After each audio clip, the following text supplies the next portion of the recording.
Dal giugno 1999, dall'arrivo della comunità internazionale, della KFOR e dell'UNMIK, circa 150 monumenti dell'eredità culturale serba, soprattutto del XIII e XIV secolo, sono stati distrutti in Kosovo e Metohija.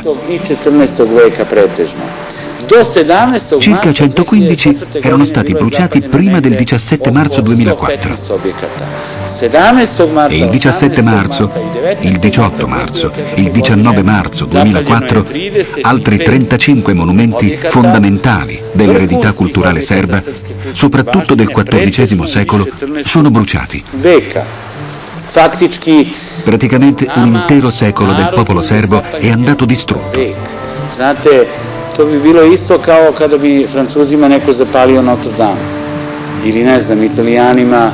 Questo sarebbe come se qualcuno desse alle fiamme Notre Dame ai francesi, o non so, qualcosa di più sacro nell'eredità culturale degli italiani. E questo è il caso della Madre di Dio di Ljeviska per noi. Questi sono monasteri che sono stati dati alle fiamme o distrutti in Kosovo e Metohija.